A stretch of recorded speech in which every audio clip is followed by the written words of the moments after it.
اعوذ باللہ من الشیطان الرجیم بسم اللہ الرحمن الرحیم یا صاحب الجمال و یا سید البشر من وجهک المنیر لقد نور القمر لا يمكن الثناء كما كان حقه بعد از خدا بزرگ توئی قصہ مختصر رضی اللہ عنہ سیدنا و مولانا محمد صلی اللہ علیہ وآلہ وسلم ما هو اہل یا رب لک الحمد كما ينبغي لجلال وجهک وعظیم سلطانک رب اشرح لي صدری ويسر لي امری واحلل عقدۃ من لسانی یفقہوا قولی رب زدنی علما رب زدنی علما رب زدنی علما۔ السلام علیکم ورحمۃ اللہ وبرکاتہ۔ میں حافظہ افرا جاوید اسلام آپ سب سے مخاطب ہوں اپنے یوٹیوب چینل انفینٹ اسلام میں۔ آپ سب کو خوش آمدید کہتی ہوں۔ امید کرتی ہوں آپ سب خیریت سے ہوں گے، زندگی پرسکون، پر اطمینان اور ایمان بالخیر گزر رہی ہوگی۔ پارہ نمبر 13 سورۃ ابراہیم اردو ترجمہ اور تفسیر کے ساتھ جاری ہے، جس کی آیت نمبر 27 تک ہم گزشتہ اسباق میں پڑھ چکے ہیں۔ آج کے سبق میں آیت نمبر 28 سے باقاعدہ آغاز کیا جا رہا ہے، جس میں اللہ رب العزت ارشاد فرماتا ہے، الم ترو، کیا تم نے نہ دیکھا، الی الذین بدلوا نعمت اللہ کفرا واحلوا قومہم دار البوار، کیا تم نے نہ دیکھا جنہوں نے اللہ کی نعمت کو ناشکری سے بدل دیا اور اپنی قوم کو تباہی کے گھر اتار ڈالا۔ جو دوزخ ہے اس میں داخل ہوں گے اور وہ کیا ہی ٹھہرنے کی بری جگہ ہے۔ ان دو آیات میں کس بات کا ذکر ہے؟ ان لوگوں کا جنہوں نے نعمت کی ناشکری کی، اور نعمت کی ناشکری کرنے کے نتیجے میں کیا ہوا؟ نعمت بھی چھین لی گئی اور اس کے بدلے عذاب بھی ملا جو کہ ناشکری کیا کرتے تھے۔ اس آیت میں نعمت سے مراد بخاری شریف کی ایک حدیث ہے کہ جن لوگوں نے اللہ کی نعمت کو ناشکری سے بدل دیا ان سے مراد کفار مکہ ہیں۔ یہاں پر ذکر ہے نا، کیا تم نے ان لوگوں کو نہ دیکھا، اس سے مراد کون لوگ ہیں؟ کفار مکہ۔ اور وہ نعمت جس کی انہوں نے شکر گزاری نہ کی وہ اللہ عز و جل کے حبیب صلی اللہ علیہ وآلہ وسلم ہیں، کہ جب وہ ان کے درمیان تشریف فرما ہوئے انہیں ہدایت کی طرف بلاتے تھے، انہیں روشنی نور کی طرف بلاتے تھے، تو ان کو جھٹلاتے تھے کفار مکہ، اور نہ صرف جھٹلاتے تھے بلکہ ایذائیں تکلیفیں بھی دیتے تھے۔ تو رب نے فرمایا میں نے اپنے محبوب کو ان کے درمیان مبعوث فرمایا، اور نتیجے میں انہوں نے کیا کیا کہ انہوں نے جھٹلایا، میرے محبوب کی نافرمانی کی، تکذیب کی، تو بدلہ کیا ہوا؟ جہنم۔ اور جہنم کا عذاب کیا ہے؟ اس کے بارے میں حضرت نعمان بن بشیر رضی اللہ تعالیٰ عنہ سے روایت ہے کہ حضور اقدس صلی اللہ علیہ وآلہ وسلم نے ارشاد فرمایا، قیامت کے دن جس جہنمی کو سب سے کم عذاب ہوگا اس کے دونوں قدموں پر 2 چنگاریاں رکھی جائیں گی، جن کی وجہ سے اس کا دماغ اس طرح کھول رہا ہوگا جیسے ہانڈی یا دیگچی میں ابال آتا ہے۔ استغفر اللہ ربی من کل ذنب واتوب الیہ۔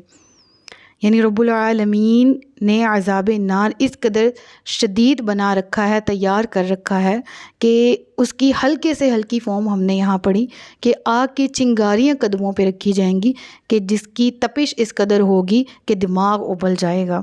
اللہ تبارک و تعالی ہم سب کو قرآن کے احکامات پر عمل کرنے کی توفیق دے، آمین۔ اس کے بعد اگلی آیت نمبر 30 پڑھتے ہیں، اور انہوں نے اللہ کے لیے برابر والے قرار دیے تاکہ اس کی راہ سے بھٹکا دیں، تم فرماؤ فائدہ اٹھا لو، پھر بے شک تمہیں آگ کی طرف لوٹنا ہے۔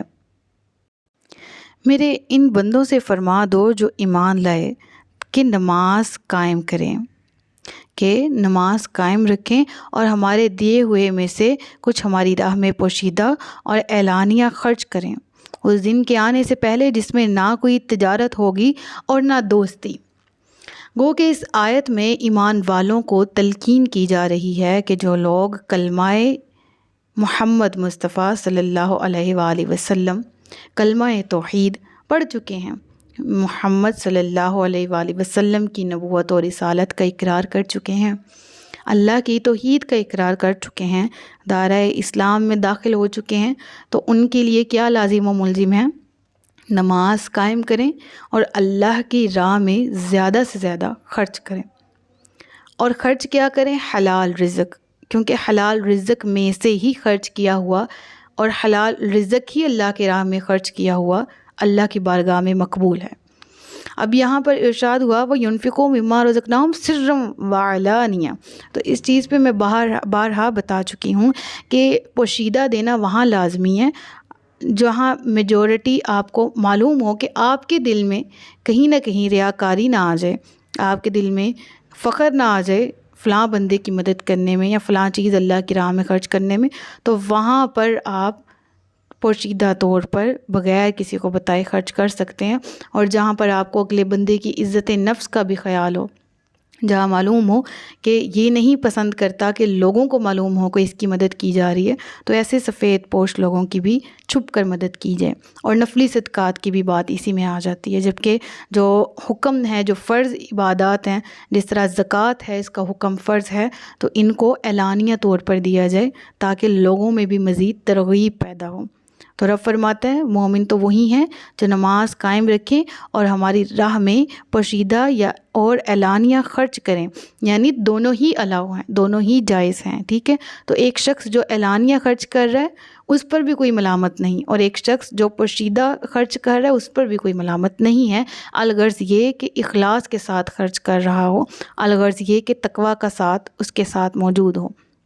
پھر ارشاد ہوا یہ دونوں امور اور اس جیسے تمام نیکی والے امور کر لو اس دن کے آنے سے پہلے جس میں نہ تو کوئی تجارت ہوگی اور نہ ہی دوستی۔ تو اب یہاں پر کیا مراد ہے؟ قیامت کا دن مراد ہے، اور یہاں پر جو دوستی ہے اس سے کیا مراد ہے؟ کون سی دوستی؟ اس کے بارے میں یاد رہے کہ اس آیت میں نفسانی اور طبعی دوستی کی نفی ہے، یعنی جو دنیا میں ہم دنیا داری نبھانے کے لیے دنیاوی دوستیاں کرتے ہیں اس وقت ایسی کوئی دوستی کام نہیں آئے گی۔ اور قرآن کی ہی نص سے، قرآن کریم کی ایک دوسری آیت سے اس چیز کی ہمیں گواہی ملتی ہے کہ جو دوستی ایمان کی بنیاد پہ کی جائے، جو محبت الہی کے سبب سے ہو، وہ باقی رہے گی بروز قیامت بھی۔ چنانچہ سورہ زخرف کی آیت نمبر 67 میں اللہ تبارک و تعالیٰ ارشاد فرماتا ہے الاخلاء یومئذ بعضهم لبعض عدو الا المتقین، کہ جس کا ترجمہ ہے اس دن گہرے دوست ایک دوسرے کے دشمن ہو جائیں گے سوائے پرہیزگاروں کے۔ تو دنیا میں بھی دوستیاں جو بنائیں اخلاص اور نیت اور تقوی کے ساتھ، اور یہ کہ اچھے بہتر دوست بنائیں جو کہ نہ صرف دنیا کو بہتر بنائیں بلکہ آخرت میں بھی بہترین ساتھی ہوں۔ پھر رب العالمین نے اپنا تعارف کروایا یہاں پر، کتنا پیارا تعارف ہے۔ آئندہ آنے والی آیات بھی ساتھ ہی پڑھ لیتے ہیں، پھر اکٹھا تعارف کی تشریح تفسیر پڑھیں گے۔ اللہ ہی ہے جس نے آسمان اور زمین بنائے اور آسمان سے پانی اتارا تو اس کے ذریعے تمہارے کھانے کے لیے کچھ پھل نکالے، اور کشتیوں کو تمہارے قابو میں دے دیا تاکہ اس کے حکم سے دریا میں چلیں، اور دریا تمہارے قابو میں دے دیے، اور تمہارے لیے سورج اور چاند کو کام پر لگا دیا جو برابر چل رہے ہیں، اور تمہارے لیے رات اور دن کو مسخر کر دیا، اور اس نے تمہیں وہ بھی بہت کچھ دیا جو تم نے اس سے مانگا، اور اگر تم اللہ کی نعمتیں گنو تو انہیں شمار نہ کر سکو گے، بے شک انسان بڑا ظالم ناشکرا ہے۔ کیسی پیاری بات ہے نا ان آیات میں بیان کی گئی۔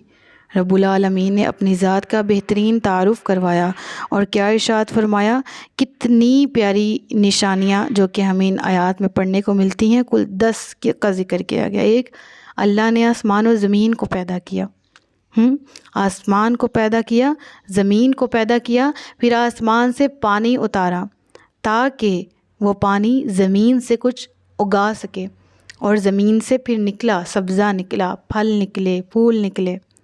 رب نے فرمایا تمہارے اناج کے لیے، تمہارے کھانے کے لیے بھی، نہ صرف تمہاری رہائش کے لیے، ریزیڈنس کے لیے زمین بنائی، بلکہ تمہارے لیے اوپر چھت آسمان بنائی، پھر تمہارے لیے اوپر آسمان سے بادلوں کے ذریعے پانی نازل کیا تاکہ زمین پہ تمہارا رزق اگ سکے، پھر فرمایا کشتیوں کو لوگوں کے قابو میں دینا تاکہ اللہ کے حکم سے دریا میں وہ چلے۔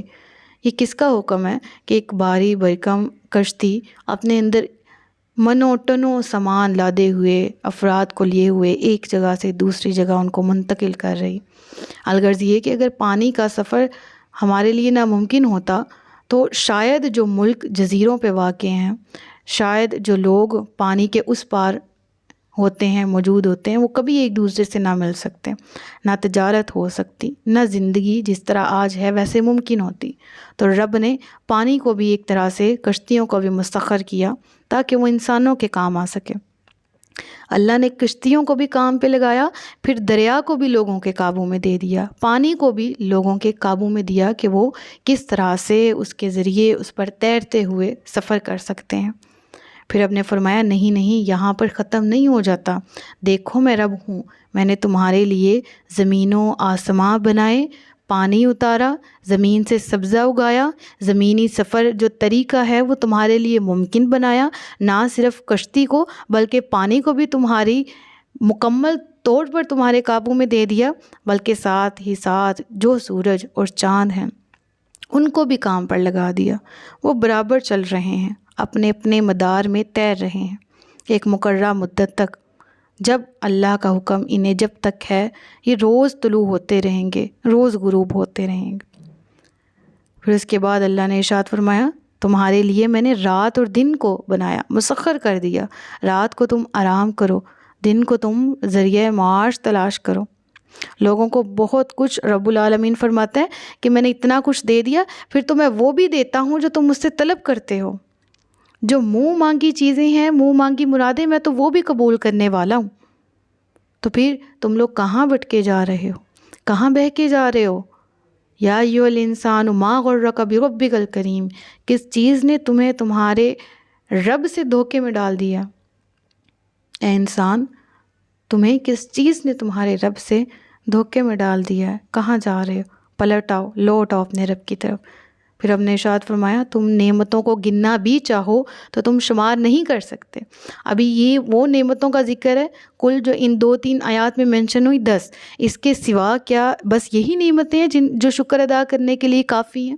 ارے ہم تو اپنی ذات پر ہی غور کر لیں تو جتنا مکمل اللہ نے انسان کو بنایا ہے، جتنا خوبصورت انسان کو بنایا، لقد خلقنا الانسان فی احسن تقویم، تو ہم تو اپنی ذات کا شکر، اپنی ذات پر ہونے والے انعامات میں رب کا شکر ادا نہیں کر سکتے۔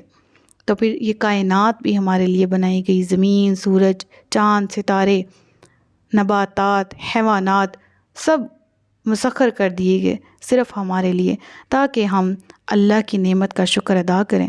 لہٰذا ہمیں ان آیات سے سبق ملتا ہے۔ اس دور میں مشرکین مکہ کو بھی کہا گیا، ہمیں بھی فرمایا گیا کہ رب کا شریک نہ ٹھہراؤ، اللہ ہی ہے جو عبادت اور اطاعت کا مستحق ہے، جس کے یہ تمام اوصاف ہیں۔ اور مشرکین سے خاص طور پر اس پھر آیت میں خطاب کیا گیا اس دور میں اگر شان نزول دیکھا جائے کہ تمہارے معبود بت جو نہ اپنے آپ کو اور نہ کسی اور کو نفع نقصان پہنچانے کی قدرت رکھتے ہیں، وہ ہرگز عبادت کے لائق نہیں ہیں اور نہ ہو سکتے ہیں۔ لہٰذا وہی وحدہ لا شریک ذات ہے، ایک اسی کی عبادت کرو اور کسی اور کو اس کا شریک نہ ٹھہراؤ۔ صدق اللہ العلی العظیم و صدق رسولہ النبی الکریم۔ سچ فرمایا اللہ نے جو عظمت والا ہے، اپنا بہت سا خیال رکھیے گا، مجھے دعاؤں میں یاد رکھیے گا۔ تاجدار ختم نبوت زندہ باد، پاکستان ہمیشہ زندہ باد۔ السلام علیکم ورحمۃ اللہ وبرکاتہ۔